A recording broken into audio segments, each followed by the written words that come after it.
10वी व 12वी ब्लॅकलिस्ट केंद्रातील कर्मचाऱ्यांची नजीकच्या ठिकाणी बदली करा. दादासाहेब लाड.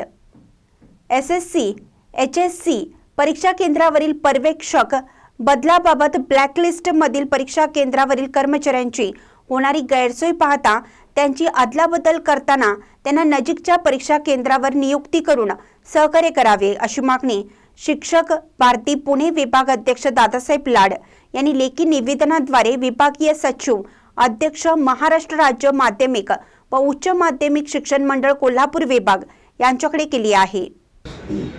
नमस्कार.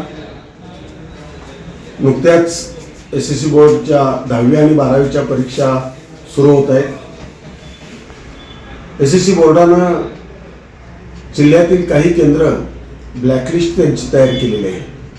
खरं तर गेल्या 5-10 वर्षामध्ये एखादा जरी कॉपीचा प्रकार एखादी जरी कॉपी त्या केंद्रावरती आढळली असेल तर ते केंद्र ब्लॅकलिस्टमध्ये घातलेलं आहे. खरं हे संयुक्तिक वाटत नाही, हे चुकीचं आहे असं आमचं मत आहे.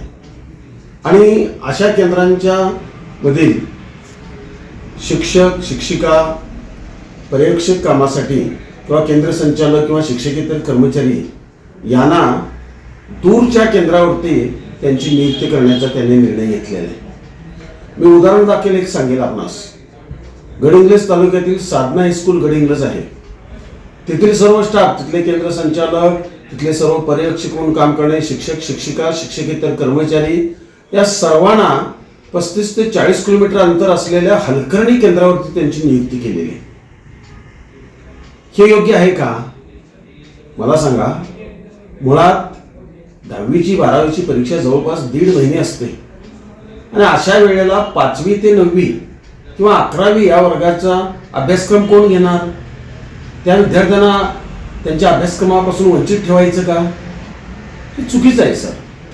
त्यामुळं आम्ही SSC बोर्डाला विनंती करतोय की ठीक आहे, तुम्ही ब्लॅकलिस्टमध्ये जी शाळा घातलेल्या आहेत त्यांच्या तिथल्या कर्मचाऱ्यांची अदलाबदल करताना नजीकच्या एक 5-6 किलोमीटरच्या 5 ते 6 किलोमीटर अंतरावरच्या केंद्रावरती नेमणुका करा.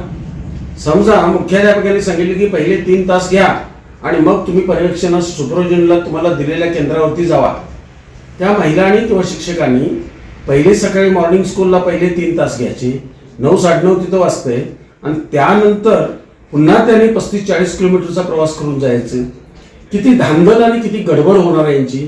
आणि समजा या धावपळी एखाद्या शिक्षकाचा शिक्षिकेचा अपघात झाला तर त्याला कोण जबाबदार? अहो, तुम्ही मानधन त्या पर्यवेक्षणाचा आम्हाला देतात 25 रुपये आणि जायचे 40 किलोमीटर याचे 40 किलोमीटर, ही धावपळ, हा भुर्दंड कुणाला बसणार? का बोर्ड सोसणार आहे हा भुर्दंड? हे थोडं संयुक्तिक वाटत नाही.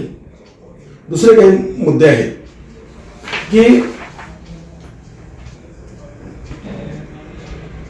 तुम्हाला खरोखरच जर शिक्षकांच्या वरती विश्वास नाही का?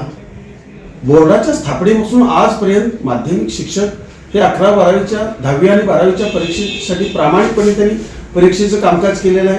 मग पर्यवेक्षण असेल किंवा उत्तरपत्रिका तपासणी असेल आणि मग आता त्यांना इतक्या दूर टाकायचं, हा हेतू एक खूप वेगळं बोर्डाचं धोरण आहे.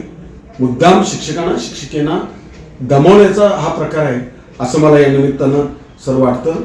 आणि त्यामुळे माझी बोर्डाला विनंती आहे की नजीकच्या शेजारी असलेल्या कुठल्या तरी केंद्रावरती त्यांची नियुक्ती करा अशा आम्ही आता विनंती म्हणून सांगतोय. आणि जर खरोखरच तुम्ही हे 35 आणि 40 किलोमीटर अंतरावर आमच्या लोकांना जर तुम्ही टाकलं आणि जर काही चुकीचं घडलं, एखादा अपघात घडला आणि शिक्षक शिक्षिकांचं काही घडलं तर त्याला जबाबदार बोर्डाला धरलं जाईल. आम्ही आपणास आज ही नम्रतेने विनंती करतो.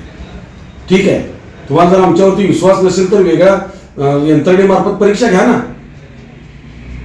माझी विनंती अध्यक्ष साहेबांना की यामध्ये त्यांनी बदल करावा आणि नजीकच्या केंद्रावरती पर्यवेक्षण करण्यासाठी शिक्षकेतर कर्मचाऱ्यांना असो किंवा शिक्षकांना असो त्यांच्या नियुक्त्या द्याव्या. अहो, मला सांगा, एखाद्या केंद्रावरती मुलं लवकर परीक्षा केंद्रात येतात, बेंच मोडला किंवा अन्य काही घडलं, एखादा विद्यार्थी उलटी करायला लागले, अहो तिथल्या स्थानिक लोकांना माहिती असतं इथं डॉक्टर आता बोलवायचं म्हटलं तर कोणते डॉक्टर येऊ शकतात हे स्थानिक तिथल्या कर्मचाऱ्यांना ते माहिती. ताज्या बातम्यांसाठी महान करेला सबस्क्राईब करा आणि बेल आयकॉनला क्लिक करा.